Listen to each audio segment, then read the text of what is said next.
Welcome to the final battle. And today we are here with a new video and of course a new battle. This time about two of the powerfulest activists and speakers of the civil rights movement for the Afro-Americans during the time when the United States was segregated.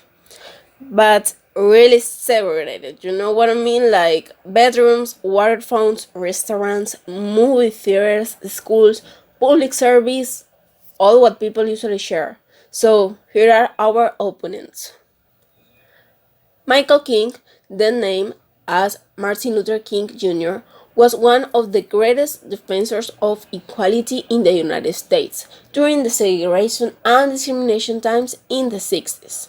With his pacific methods, speeches, and beliefs in God and in what is right, he changed laws, inspired people, and united people to fight for equal rights, opportunities, and treatment in a country where people were seen just as two kinds, white or black.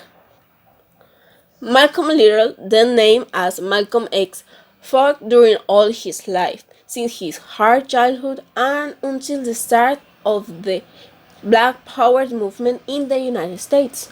First with the Nation of Islam and then by himself, Malcolm became one of the most respected and fearless representatives of the Afro American community since he released from jail in 1952.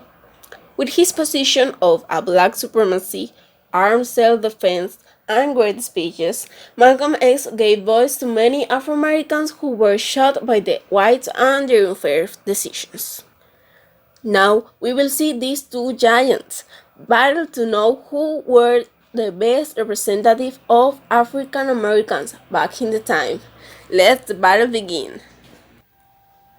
This is Martin, not Martin Lutero or Martin Elias for the worst cases, but Martin Luther King Jr.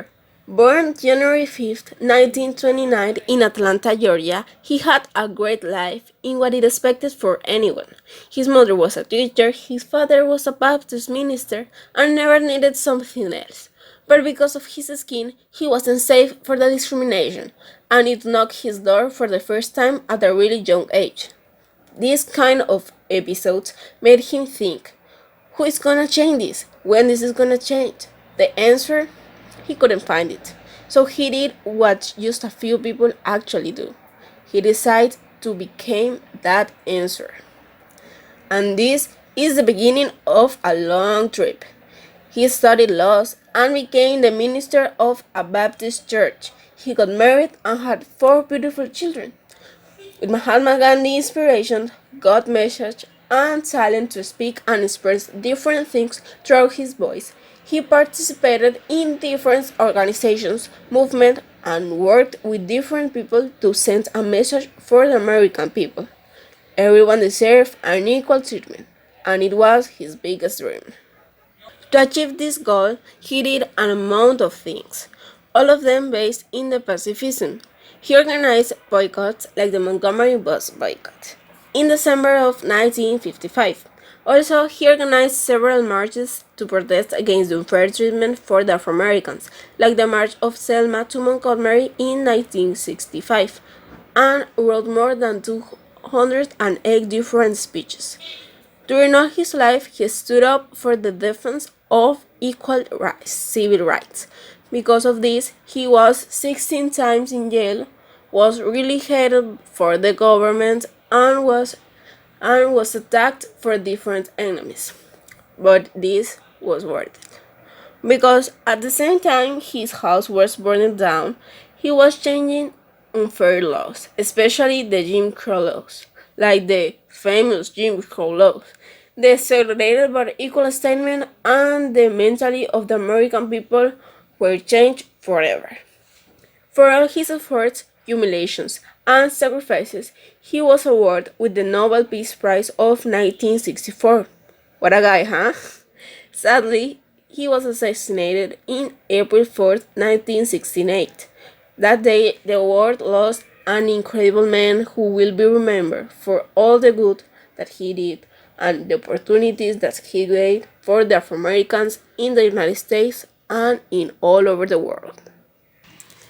But this hasn't finished, no sir! Now, what can we say about our pacifist Malcolm X? Because, yeah, he was a pacifist, right?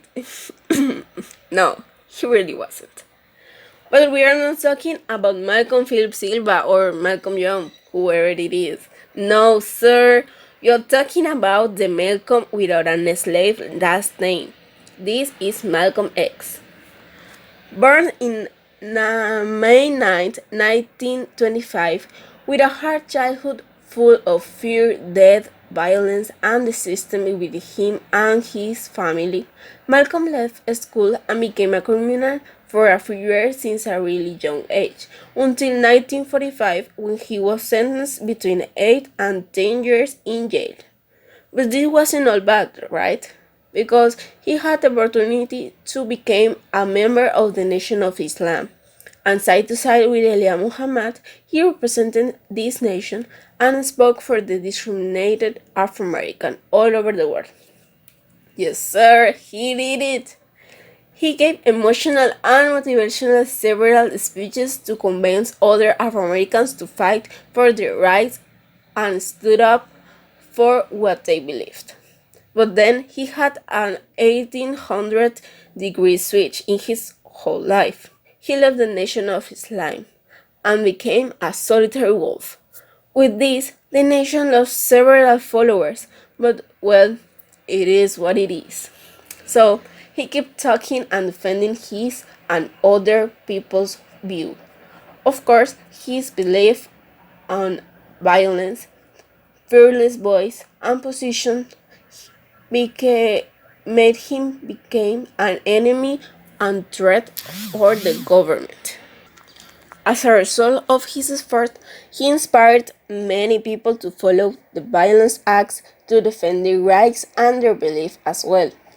But in February 21st, 1965, Malcolm X was assassinated while in a speech, leaving behind his wife and his 6 little daughters.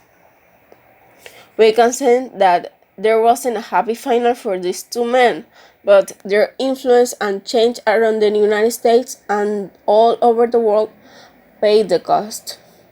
And this is, who do you think won this battle? I'm reading you all in the comments box. Don't forget to subscribe, like, and comment. And wait.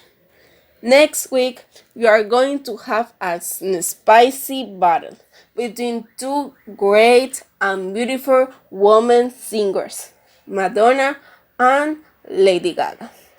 Who is better? Is there an imitation inside these two singers? Let's find out. See ya!